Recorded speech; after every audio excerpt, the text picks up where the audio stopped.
hasta víctimas de cómo este avasallamiento capitalista en agravio de la sociedad viene igual o peor que antes. Porque no nada más el antiguo régimen amarró muchas cosas para que todos estos proyectos de muerte, todos estos megaproyectos, que se les diera continuidad, sino que además a esto se les van a sumar los que ya trae el futuro régimen. Está aquí conmigo, de parte también de la Coordinación Metropolitana Anticapitalista y Antipatriarcal con el Consejo Indígena de Gobierno, el compañero Filiberto Margarito. Él es concejal del Consejo Indígena de Gobierno del Congreso Nacional Indígena, y le voy a dar la palabra para que nos platique, ya que algunos compañeros están comentando algunos aspectos de la Colonia Juárez, de cómo ellos, el compañero Filiberto Margarito es integrante de la comunidad otomí residente en la Ciudad de México, de cómo han sufrido esta parte ya de manera muy violenta, todas estas cuestiones de la gentrificación, y de algo que a lo mejor voy a decir un absurdo académico, algo que yo le llamaría un extractivismo social. Sabemos que el extractivismo es el eufemismo para el saqueo de recursos naturales, pero acá, en esta parte de lo que habría que ver si es posible proponer el concepto y que se fuera socializando. Este extractivismo social que vemos es irle quitando identidad popular a las zonas, a las colonias de la ciudad, para irlas adaptando a una cuestión de cliché, a una cuestión clasista, y que en particular en esta colonia Juárez y en la colonia Roma, la comunidad otomí residente en la Ciudad de México, que llegó a establecerse en algunos predios de estas colonias, han sufrido una violencia brutal de parte del Estado. Ellos en un predio en Roma 18, en la colonia Juárez, el 19 de septiembre, o sea, un año después del sismo, ellos de por sí ya eran damnificados del sismo, y ese día son desalojados de manera brutal, con la connivencia del Tribunal Superior de Justicia de la ciudad, y además con el que ayer anunció Claudia Sheinbaum, su desaparición del agrupamiento de granaderos. Y precisamente en este enfoque que tenemos desde la coordinación, también está una parte informativa en torno al discurso que está manejando el nuevo régimen, un discurso de impacto mediático, de mucho impacto mediático, pero que en los hechos casi no explican bien cómo están dándose las cosas. Y ya lo estamos viendo con el megaproyecto del nuevo aeropuerto en Texcoco, que incluso hasta hacen una consulta. Quienes participan en la consulta les dicen que no construyen el aeropuerto, y ya siendo gobierno determinan que la obra va a continuar por toda esta cuestión de los bonos que no consideraron, o considerándolo ya tenían preparado que iba a pasar, ¿no? Y no hay que dejar de recordar que en esos bonos están también los ahorros de una gran parte de los trabajadores de este país. Entonces, también decirles que desde el movimiento social nosotros vivimos muy de cerca estos procesos de participación ciudadana en 94-95, de cómo en la ciudad empezaban el Estado a reconocer esta gran movilización social que se dio a partir de los sismos de 85, y le van dando un cuerpo legal que fue a través de una ley de participación ciudadana que hoy fue desdibujada por todos los gobiernos después de Cuauhtémoc Cárdenas, especialmente en el de Andrés Manuel López Obrador, de Ebrard y de Mancera. Empezaron a desdibujar toda esta cuestión de la participación ciudadana. En esa ley ya se hablaba de cómo a través de consejos ciudadanos tenían que aprobar planes parciales de desarrollo urbano, todo el presupuesto participativo, y que al final ahora pues se da a partir de grupos también muy reducidos, que tienen incluso militancia en los partidos que están en las alcaldías. Entonces, Como siempre, bueno, los partidos cooptan estos esquemas pues, de participación y van desdibujando lo que en esencia era un movimiento social.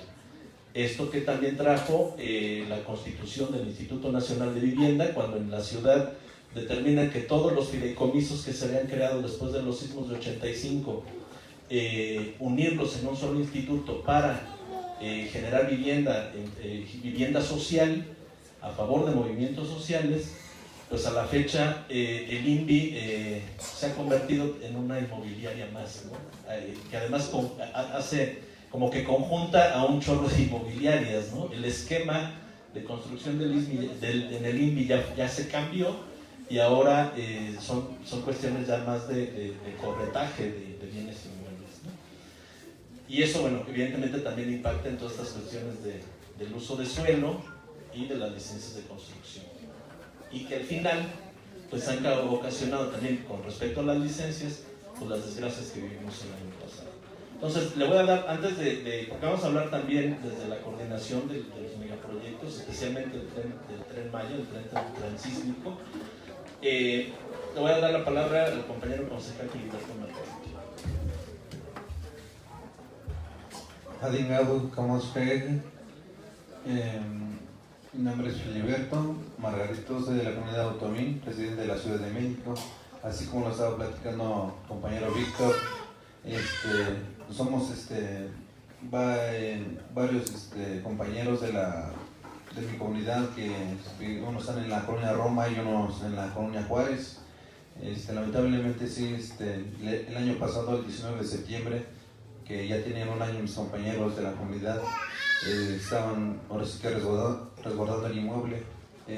Justo el año que el 19 de septiembre del año pasado, y de ese mismo día que se cumplieron el año, llegaron, ahora sí que a pesar de que ya estaban afuera, pero llegaron por la parte inmobiliaria de Eduardo, ahora sí que nos despojaron totalmente del predio, porque no todos estaban afuera, pero unos estaban adentro y otros afuera, pero en fin, llegaron los granaderos, como más de 400 granaderos, personas civiles, agredieron a niños, adultos, a todos, mujeres, no les importaba como los que estaban ahí. En fin, de todo modo fue todo esto, y pues seguimos estando, ahora sí que mis compañeros siguen estando en la calle. Pues como dice el compañero Víctor, sí es cierto, lo del el Estado, pues no, el gobierno no nos ve, siempre nos mira hacia abajo. Somos personas indígenas que no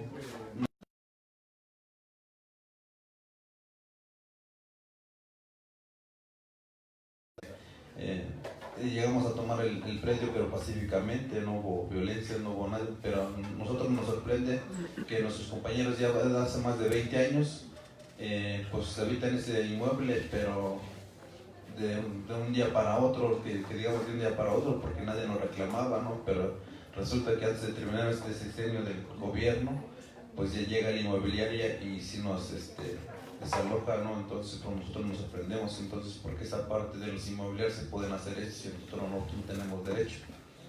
Y pues sí, nosotros sí que todo eso fue, y no nada más a nosotros, ¿no? Sino que a todos mis compañeros que participan en la coordinación, que ha estado enfrente, por sí,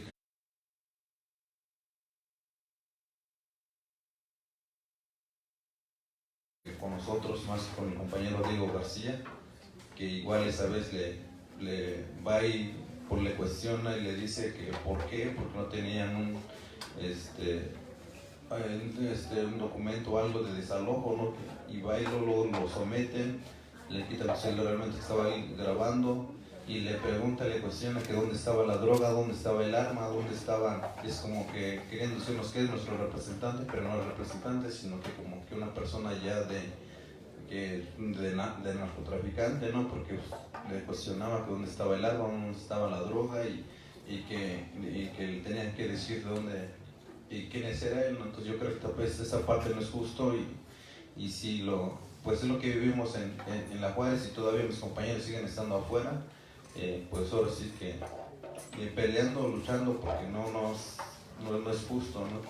Que varias inmobiliarias, todos en la colonia Roma, en la colonia Juárez, país pues han llegado muchas inmobiliarias y para el gobierno pues va su moche, va su dinero y ellos se adueñan de esto y no le dicen nada, no pasa nada. Y si en cambio nosotros si llegamos a tomar un predio, pues no lo tomamos porque nosotros queramos, no, nosotros lo tomamos por necesidad, no lo tomamos por tener ya, bueno, mis compañeros tienen vivienda, pero no, ellos ya no han hecho, sino ya han luchado y estamos en esta cuestión de lucha de la vivienda.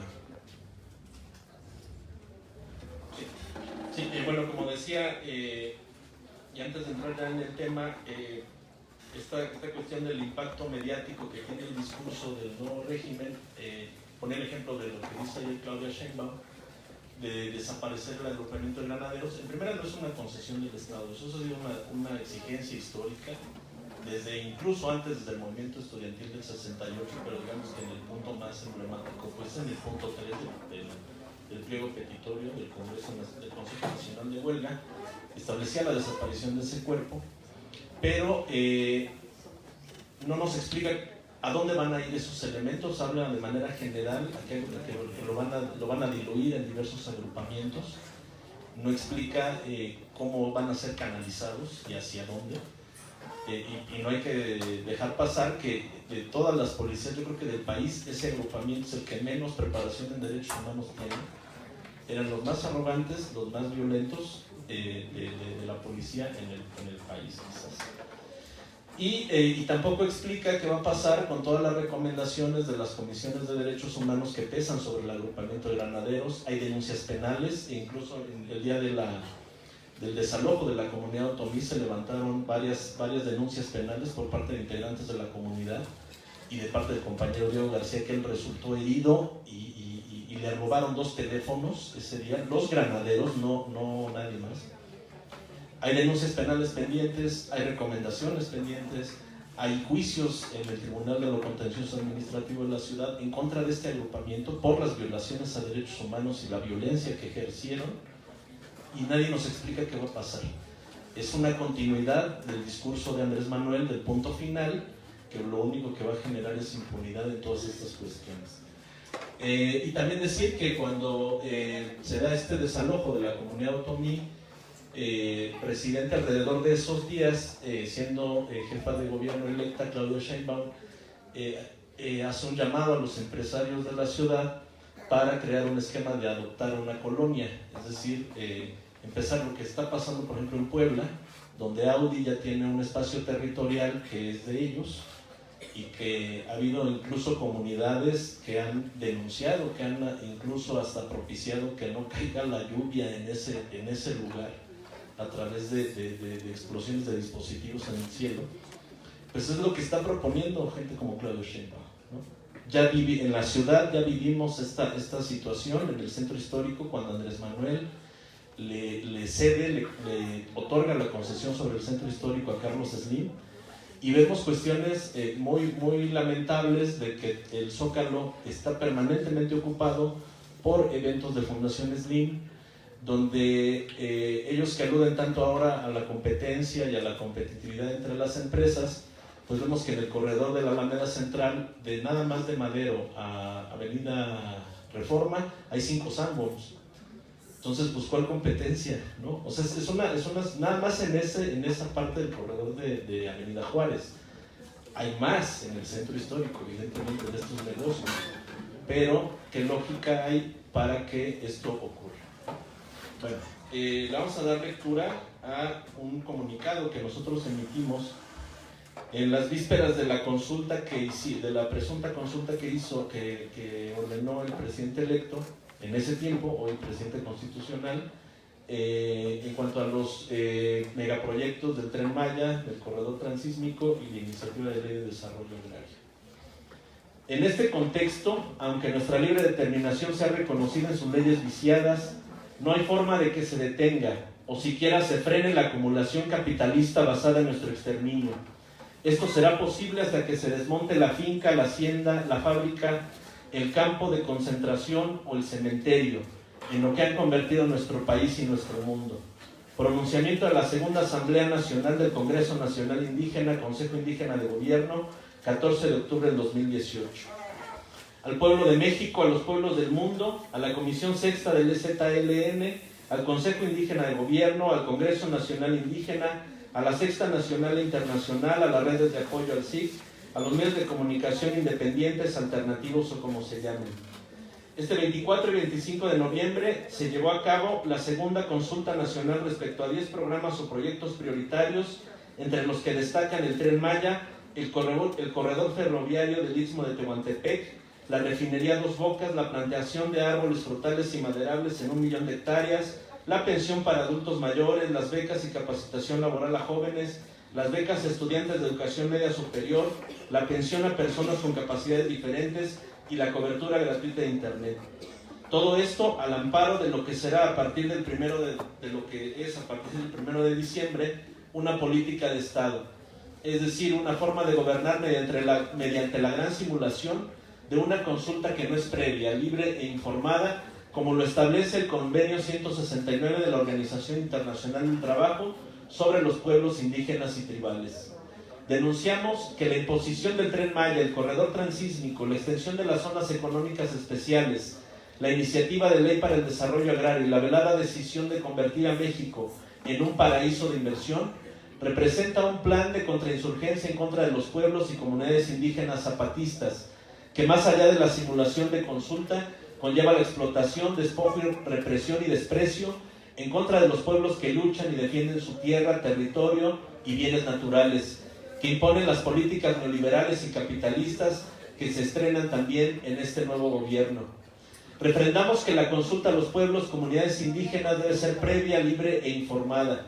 Debe realizarse directamente y solo a las comunidades afectadas, respetando sus tiempos y formas, sus mecanismos autónomos de convocarse y deliberar, y no a una consulta masiva, desinformada y manipulada, en la cual los megaproyectos son presentados mediante mentiras y dádivas de apoyos económicos y becas como regalos del poderoso y no como derechos. En este marco del derecho que tenemos a ser informados, señalamos lo siguiente: el derecho a la consulta de los pueblos indígenas debe ser 1. Libre, no debe haber interferencias ni presiones. 2. Previa, debe ser anterior a la adopción y aplicación de la medida legal o la administración nacional y a la ejecución real del proyecto o actividad. 3. Informada, se debe dar a conocer el objeto de la ley, decreto o proyecto a los posibles afectados. 4. Culturalmente adecuada, se debe realizar a través de asambleas y de las instituciones representativas de cada pueblo indígena. Se debe tener en cuenta las peculiaridades de los pueblos, formas de gobierno, usos y costumbres, así como tener un diálogo intercultural con las partes. Y 5. De buena fe. Debe de haber una buena disposición, un diálogo equitativo, imparcial, con igualdad de oportunidades de poder influir en la decisión final y con reconocimiento del otro como interlocutor válido, legítimo y en igualdad de condiciones. La consulta previa como manifestación del derecho de los pueblos indígenas a participar en las decisiones que los pueden afectar procede de acuerdo al marco del derecho internacional cuando deben de ser consultados en situaciones como las siguientes. A. Antes de que el Estado adopte o aplique leyes o medidas administrativas que los pueden afectar directamente. Convenio 169 de la OIT, artículo 6.1 de la Declaración Universal de los Derechos Humanos y artículo 19 también de la Declaración Universal. B. Antes de aprobar cualquier proyecto que afecte sus tierras o territorios y otros recursos, particularmente en relación con el desarrollo, la utilización o la explotación de recursos minerales, hídricos o de otro tipo. Declaración de las Naciones Unidas sobre los Derechos de los Pueblos Indígenas, artículo 32.2. C. Antes de autorizar o emprender cualquier programa de prospección o explotación de recursos naturales que se encuentren en las tierras donde habitan. Convenio 169 y artículo 15.2 de la Declaración Universal. Y D. Antes de utilizar las tierras o territorios indígenas para las actividades militares. Declaración de las Naciones Unidas sobre los Derechos de los Pueblos Indígenas, artículo 30. Por lo tanto, cuando lo mejor se corrompe, la expresión lo peor se queda corta. Hasta ahora la democracia ha sido una aspiración utópica para el pueblo mexicano, el cual ha expresado en sus urnas varias veces su deseo de ser gobernado democráticamente y no mediante imposiciones, autoritarismos, autocracias, oligarquías y gobiernos opresores. Sin embargo, el Estado mexicano y su clase político-empresarial no han respondido sino con simulaciones y con imposiciones disfrazadas de procesos democráticos.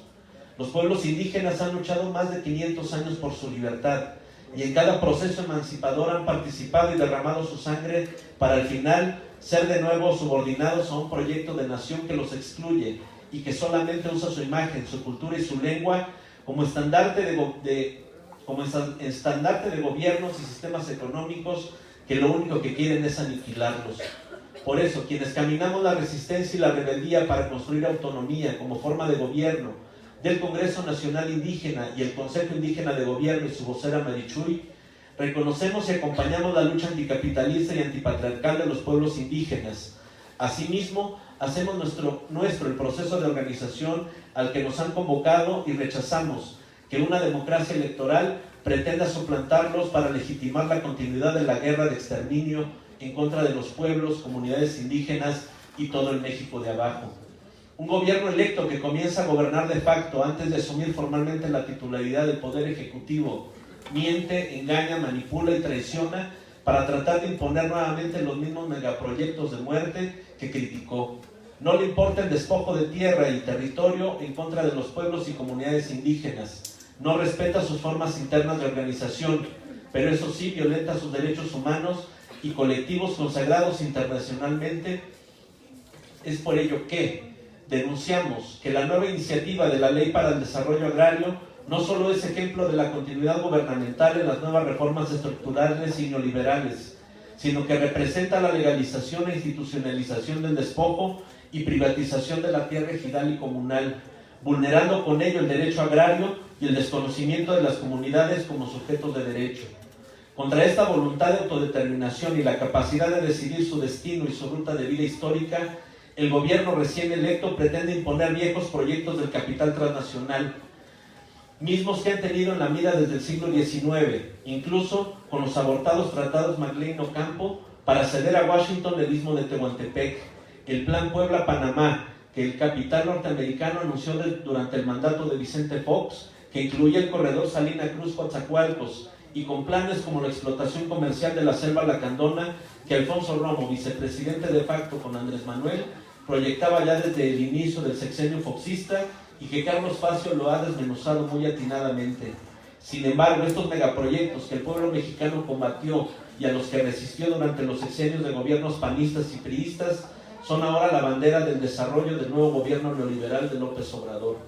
Por otro lado, las promesas de campaña se volvieron humo, pues mientras la Suprema Corte de Justicia de la Nación declaraba inconstitucional la Ley de Seguridad Interior, en contraste, se presentaba el Plan Nacional de Paz y Seguridad, que incluye la creación de una Guardia Nacional con más de 50,000 efectivos y contempla la participación de elementos de las Fuerzas Armadas, Policía Militar, Naval y Federal.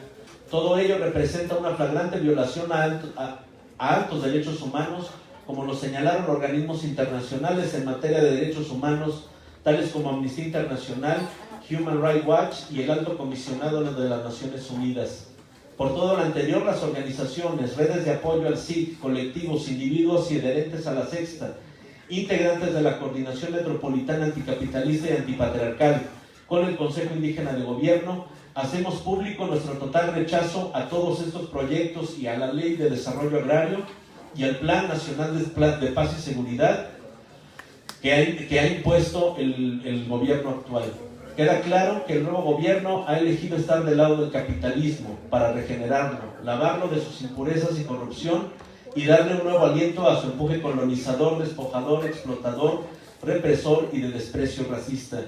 Que quede claro, elegimos ser oposición a sus megaproyectos de muerte, pues representan una guerra contra los de abajo y son parte de la contrainsurgencia que pretende cercar y exterminar a los pueblos zapatistas y al Ejército Zapatista de Liberación Nacional. Zapata vive, la lucha sigue. Muchas gracias.